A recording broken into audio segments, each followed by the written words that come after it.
Di tanah Sriwijaya yang megah, hiduplah seorang putri yang begitu cantik dan ramah, bernama Siti Fatimah. Siti Fatimah adalah putri kesayangan Raja Sriwijaya. Parasnya cantik jelita, dan sikapnya ramah pada semua orang. Tak heran, banyak pemuda yang menaruh hati dan ingin menjadikannya istri. Namun semua lamaran itu ditolak oleh Raja Sriwijaya. Raja ingin Siti Fatimah diperistri oleh saudagar kaya raya atau putra mahkota kerajaan lain yang juga kaya. Suatu hari, seorang putra mahkota dari negeri Cina datang ke kerajaan Sriwijaya. Ia datang dengan menaiki kapal yang sangat besar.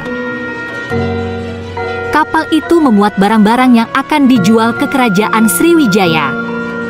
Putra mahkota itu bernama Tan Boen An. Wajahnya tampan, tubuhnya tegap dan kulitnya kuning kecoklatan. Tan Boen An menemui Raja Sriwijaya. Ia hendak meminta izin pada raja untuk berdagang di wilayah itu. Raja Sriwijaya dengan senang hati mengizinkannya.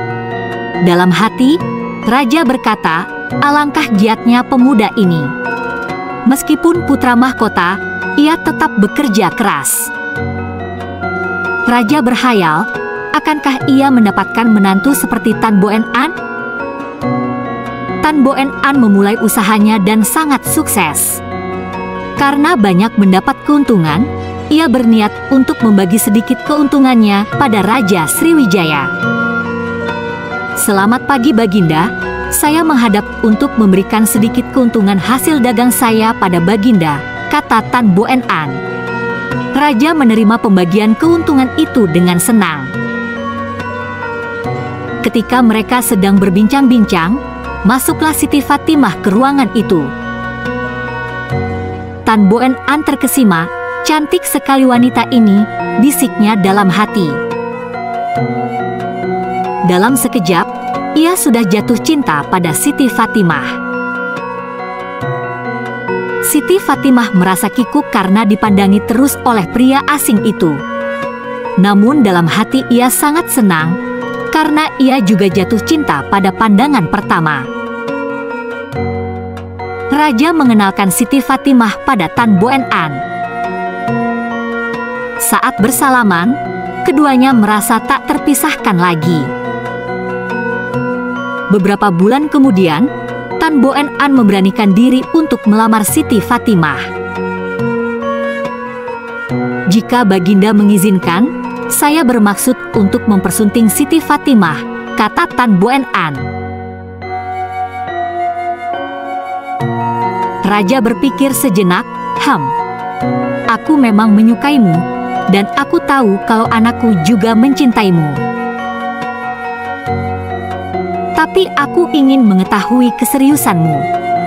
Jadi, aku akan mengajukan syarat, jawab Raja. Raja meminta Tan Boen An untuk menyediakan 9 guci berisi emas. Itulah mas kawin yang aku minta darimu. Aku yakin 9 guci emas bukanlah hal yang berat bagimu, kata Raja. Tan Boen An menyetujui permintaan tersebut. Karena itu, ia menulis surat pada orang tuanya dan menyuruh seorang utusan untuk pulang ke negeri Cina. Ayah, ibu, Ananda akan menikahi putri kerajaan Sriwijaya. Mohon doa restu dari ayah dan ibu. Sebagai mas kawin, Ananda membutuhkan 9 guci emas. Ananda berharap ayah mengirimkannya. Demikian bunyi suratnya. Selang beberapa waktu, utusan itu kembali dengan membawa surat balasan dari orang tua Tan Boen An. Rupanya mereka merestui rencana pernikahan tersebut dan bersedia memberikan 9 guci emas sebagai mas kawin. Tan Boen An sangat senang.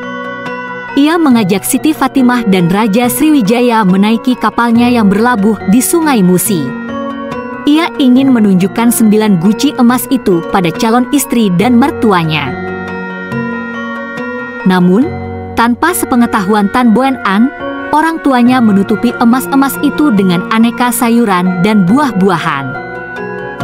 Untuk berjaga-jaga, kalau ada perompak yang menyerang kapal, emas-emas itu tak akan ditemukan. Sayang mereka lupa memberitahukan hal itu pada Tan Boen An dalam surat. "Lihat Siti Fatimah, guci-guci ini berisi emas," kata Tan Boen An bangga. Ia membuka salah satu guci. Tapi apa yang terjadi? Bau busuk dan menyengat tercium dari guci itu. Ketika Tan Boen An melihat ke dalam guci itu, ia hanya melihat tomat dan sawi yang sudah busuk. Tan Boen An sangat malu. Ia membuang guci itu ke sungai. Kemudian ia membuka guci-guci yang lain, tapi semuanya sama. Ia hanya menemukan sayur dan buah yang telah busuk. Tan Boen An mulai marah. Ia melempar guci-guci itu ke Sungai Musi. Tinggal satu guci yang tersisa. Tan Boen An menendang guci itu keras-keras sambil berteriak, "Ayah, Ibu, mengapa mempermalukan Ananda seperti ini?" Bar! Guci itu pecah berkeping-keping terkena tendangannya. Semua orang yang ada di atas kapal terkejut. Di antara sayur dan buah busuk, terlihat emas. Tan Boen An tak kalah terkejut.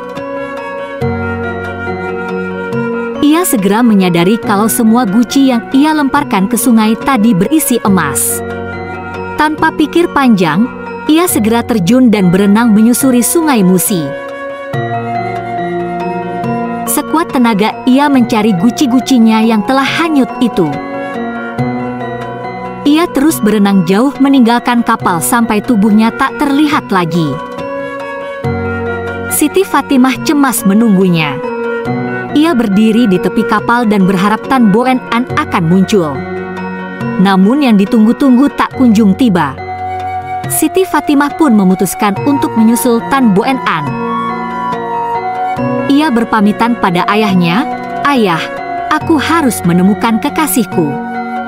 Jika aku tak kembali, carilah tumpukan tanah di sekitar sungai ini. Jika ayah menemukannya, itulah kuburanku."